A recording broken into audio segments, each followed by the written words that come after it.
En Syrie, la répression sanglante du régime de Bachar el-Assad est une tragédie qui menace toute la région et nous, au-delà, car une conflagration régionale comporterait des conséquences gravissimes, y compris bien sûr pour l'Europe.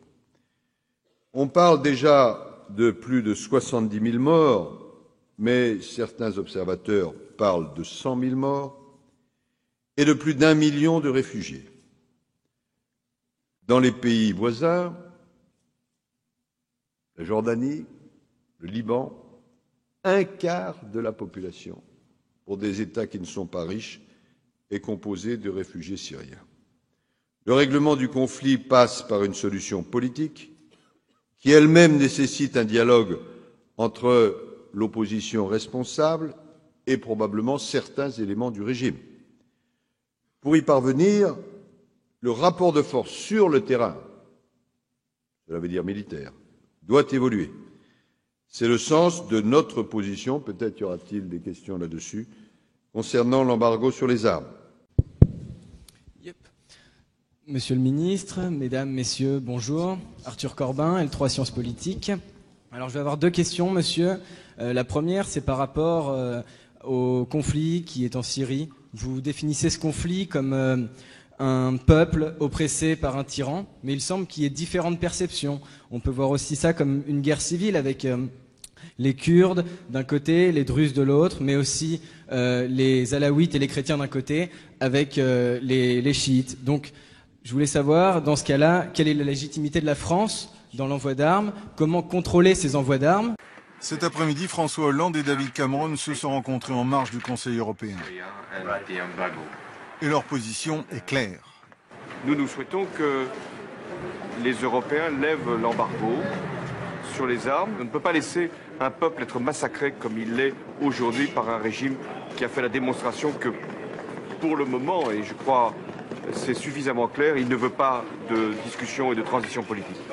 Cette position marque un changement radical. L'embargo prend fin officiellement en mai. La France va négocier et s'il n'y a pas d'accord avec les autres pays européens, la France est prête à prendre ses responsabilités. Que fera la France? La France est une nation souveraine, madame. En clair, la France pourrait bientôt livrer des armes aux rebelles. Intention d'envoyer des armes en Syrie. Il y a une prise de conscience. Oui, mais finalement c'était un acte de folie. Enfin, si c'était... Alors, vous savez qu'il y a une dimension de cette affaire dont on ne parle pas. Moi, je trouve ça très très étonnant. Le fait d'annoncer qu'on envoie des armes à des groupes djihadistes qui viennent tenter de détruire un pays et de renverser ses autorités légales et légitimes. Eh bien, ça, en droit international, c'est un crime. Bon. Alors, c'est article 2 de la Charte des Nations Unies. Vous avez après tous les textes de l'Assemblée Générale développant cette question-là. Il y en a une ribambelle. Et d'ores et déjà, plusieurs personnalités, alors Monsieur Hollande, Monsieur Fabius en premier lieu, sont passibles des tribunaux internationaux. Non. Alors ils ont pour eux évidemment que on n'imagine pas que la Cour pénale internationale va appliquer à des Européens le droit qu'elle impose aux autres. Hein. Ça, on n'est pas naïf. Mais s'ils étaient jugés comme on juge un dirigeant africain, ils seraient aujourd'hui emprisonnés à La Haye. Voilà. Et la Syrie peut de toute manière, si on n'a pas confiance dans la Cour pénale internationale, la Syrie peut aller devant la Cour internationale de justice, une autre juridiction placée à La Haye, qui est une juridiction entre États membres des Nations Unies. Et là, s'il y a une plainte de la Syrie, ce qui pourrait arriver, il y aurait dans les 3 à 4 ans suivants, de manière certaine, la condamnation de la France. Je dis de manière certaine parce qu'il y a un précédent qui était l'affaire Nicaragua contre États-Unis, et le petit Nicaragua a fait condamner les gros États-Unis. Alors, votre première question, je vous remercie d'avoir posé, porte sur la Syrie. Et au fond, vous abordez les choses sans préjugés, en disant Bon, vous nous dites Bachar el-Assad est un tyran, mais est-ce qu'on ne peut pas voir les choses d'une autre façon en disant il y a une espèce de guerre civile? Prenons les choses historiquement, parce qu'on a tendance à les oublier. Vous avez eu tout ce mouvement de déclenchement des révolutions arabes. Il y a eu en Syrie un début de mouvement du même ordre, vous le rappelez. Et au lieu qu'il y ait éléments de discussion, Bachar el-Assad, qui n'était pas très connu à l'époque, a refusé toute réforme et a commencé, mais c'était bien moins important qu'aujourd'hui, à tirer contre certains éléments de la population. Il faut se souvenir qu'avant la guerre, Bachar el-Assad était le leader arabe le plus populaire. Et il n'y a aucun doute là-dessus, il était le seul chef d'État arabe à pouvoir se promener dans la rue sans aucun garde du corps et à être soutenu par sa population. Il n'y en avait pas d'autres comme lui. Donc quand on nous raconte que c'est un terrible tyran, c'est simplement ridicule, grotesque, sans aucune base de dire une chose. À tirer contre certains éléments de la population. Et les choses se sont ainsi déroulées que petit à petit, c'est devenu un véritable carnage. Alors, vous avez raison de souligner qu'il y a un élément ethnique ou religieux, je ne sais pas exactement comment il faut l'appeler. Bachar est soutenu. D'abord, les Occidentaux ont personnalisé ce conflit d'une manière incroyable. D'ailleurs, même M. Fabius ne dit plus le président El-Assad, on dit Bachar. Alors peut-être nous devrions dire Laurent et François, cette logique, etc. Oui. Ethnique ou religieux, je ne sais pas exactement comment il faut l'appeler. Bachar est soutenu, jusqu'à présent tout au moins, par une grande partie de la communauté alaouite qui compose l'armée. Il y a eu pas mal de défections. Il y a beaucoup de généraux alaouites qui ont fait des défections. La plupart se trouvent d'ailleurs en Turquie, certains se trouvent en France, dans d'autres pays. Maintenant, les défections deviennent extrêmement difficiles parce que Bachar el-Assad, en bon dictateur, a isolé les familles de ceux qui pouvaient faire défection et dit si vous faites défection, vos familles seront tuées. Et cette guerre, elle peut durer tant qu'on amènera des combattants. Mais l'État est en mesure de résister. Et vous savez, il y a un soutien qui est considérable de la population. Et l'armée syrienne, c'est une armée de conscription. Donc vous avez quelques unités professionnelles, effectivement, autour de la capitale. Mais tout le reste, c'est une armée de conscription. Donc ce sont les enfants du pays, ils ont entre 18 et 25 ans, qui se battent contre des combattants étrangers. Alors au début, on nous a dit qu'il y a eu des défections dans l'armée, des désertions. Bon, je dis, ça correspond aux 5% que vous trouvez dans tous les pays du monde. Il y a toujours 5% de collaborateurs, quel que soit l'attaquant. Bon, donc vous avez 5% de jeunes gens qui ont déserté l'armée parce qu'ils étaient de l'autre côté. Ok, maintenant on ne vous parle plus de déserteurs, c'est fini, parce que ça fait très longtemps qu'il n'y en a plus.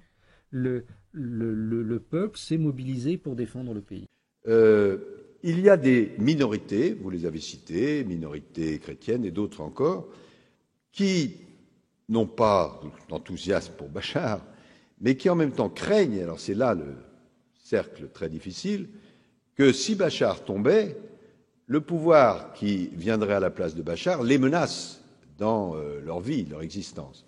C'est la raison pour laquelle nous, lorsque nous avons pris position en faveur de la coalition nationale syrienne, nous avons été le premier pays à reconnaître cette coalition, nous l'avons fait sous réserve que cette coalition, par son chef, M. Al-Ratib, reconnaisse, puisque nous pensons à la Syrie du futur, les droits de chacune de ces communautés. Il ne s'agit pas de remplacer la domination de la communauté alaouite par la domination d'une autre communauté qui serait au détriment des alaouites. Il s'agit d'avoir, et la même chose pour les chrétiens ou pour les druides, pour les kurdes, il s'agit d'avoir un régime, et c'est la condition de notre soutien futur, qui s'engage à respecter toutes les communautés. Est-ce que je peux me permettre une question un petit peu plus ciblée, un petit peu plus locale? Est-ce qu'on relève beaucoup d'actes de violence contre les communautés chrétiennes en Syrie, ou alors est-ce que les rebelles de l'ASL ont d'autres chats à fouetter? Les communautés chrétiennes sont des objectifs à détruire, c'est très clair. Et ceci était prévu dès avant le lancement de cette opération, puisque la France avait commencé à mettre en place à l'avance un dispositif pour l'évacuation des chrétiens de Syrie, et donc la manière de les recevoir en France et dans l'Union européenne. Donc, et le président Sarkozy, lorsqu'il a reçu Monseigneur Raï, le patriarche maronite, dont l'autorité s'étend dans le monde entier, mais qui a surtout des fidèles au Liban et en Syrie, il lui a dit: vous pouvez préparer vos valises. Voilà. Donc ça, c'est un vieux projet qui a été porté à bout de bras pendant des décennies par Israël et par les États-Unis, d'éliminer tous les chrétiens d'Orient, de manière à ce qu'il n'y ait plus qu'un tête-à-tête entre une colonie juive et un océan musulman.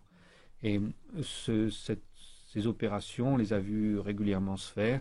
Si vous vous souvenez, au début de la guerre civile au Liban, les États-Unis avaient même affrété une flotte qui est venue au large du Liban pour le transfert des chrétiens d'Orient, puis ils ont refusé de partir. Et puis là, donc maintenant, on voit ces attaques systématiques. Donc ça se passe toujours de la même manière, hein. Il y a des djihadistes qui rentrent dans une petite ville où il y a une population chrétienne.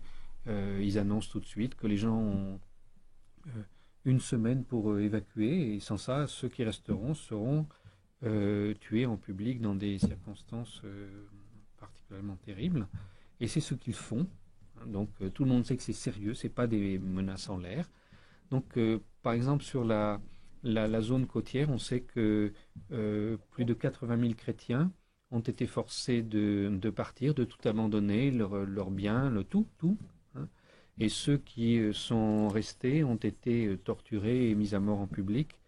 Les églises sont systématiquement désacralisées et utilisées pour entreposer les armes de manière à montrer le nouveau régime qui s'installe. Il y a une dictature de type saoudienne, en fait, hein. Sinon talibane d'ailleurs. En parlant des églises, c'est un peu ce que faisaient les bolcheviks à l'époque, lorsqu'ils rangeaient les munitions, les armes, et donc utilisaient les églises. Donc, oui, comme processus de désacralisation. Oui. Alors vous posez aussi le problème des armes. Où est-ce que nous en sommes aujourd'hui? La bonne solution en Syrie, la seule bonne solution, c'est une solution politique. C'est-à-dire que on ne voit pas comment Bachar pourrait, après avoir fait 100 000 morts, se maintenir aux responsabilités. Mais on peut très bien entrevoir qu'il y ait, avant de nouvelles élections, un gouvernement de transition qui comporterait à la fois les éléments responsables de l'opposition et certains éléments du régime.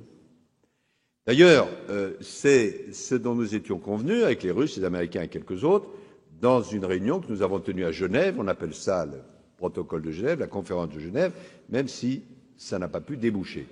Et nous avions décidé à ce moment-là que la bonne solution était un gouvernement de transition, en anglais, c'était écrit en anglais exceptionnellement, governing body, qui serait doté de tous les pouvoirs et qui serait mutuellement acceptable, donc qui ne comporterait pas Bachar.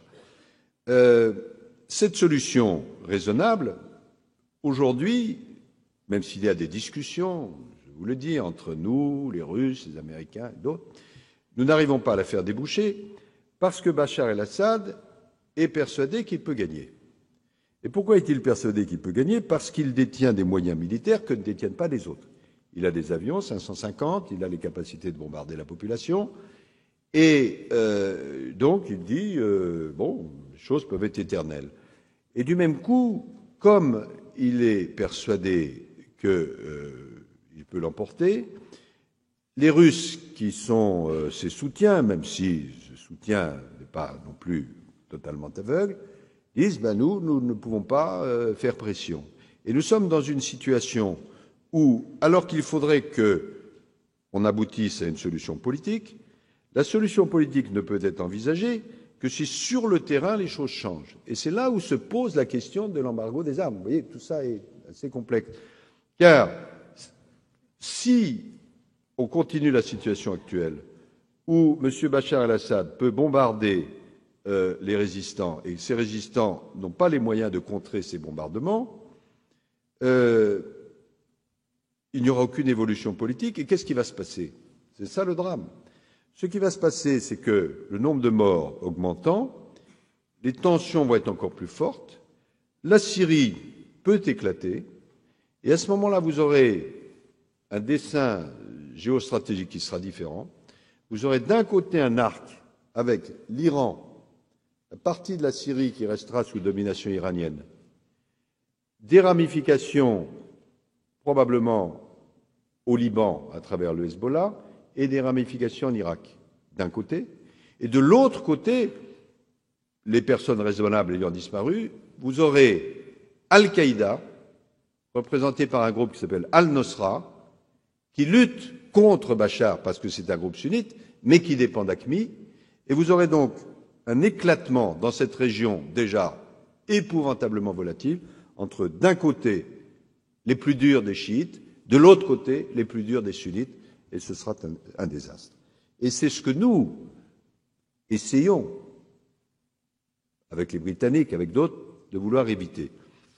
Alors bien sûr, on peut nous dire, mais c'est très gentil votre affaire, mais si vous livrez des armes, êtes-vous sûr, ce que vous dites, de les livrer à des personnes qui sont, comme vous dites, responsables? Est-ce que ça ne va pas aller finalement vers des terroristes qui, le cas échéant, pourraient se retourner contre vous et, avec l'armement dont ils disposeraient, descendre des avions, pourquoi pas français, des avions de ligne ou autres? Or, quelles armes seraient livrées? Des armes pour abattre des avions, David, des armes de ce type-là, des lance-missiles solaires de type Stinger américain ou de type Mistral français, comme sur cette photo. Ce sont des armes redoutables, très rapides. Le missile part à plus de 2000 km/h et cela permettrait de rééquilibrer le rapport de force entre les rebelles et le régime de Bachar el-Assad, qui pour l'instant a la supériorité avec son aviation. À noter que ce serait une première pour les Occidentaux, qui pour l'instant n'ont livré que du matériel de communication ou de protection aux rebelles. Donc, en tout cas, aujourd'hui, c'est un État qui est agressé. Et c'est l'État syrien qui se défend face à un afflux de djihadistes qui est absolument incroyable. En 2 ans, le nombre de djihadistes qui sont entrés de l'extérieur en Syrie, c'est entre 200 et 250 000. C'est-à-dire environ 1% de la population qui arrive comme ça de l'extérieur, armée pour détruire le pays. Donc, imaginez ça à l'échelle de la Russie ou à l'échelle de la France, il faudrait dire qu'il y a 650 000 combattants qui arrivent tout d'un coup pour détruire le pays. Je pense qu'il n'en resterait pas grand-chose, quoi que l'on imagine. Personne ne peut faire face à des choses pareilles.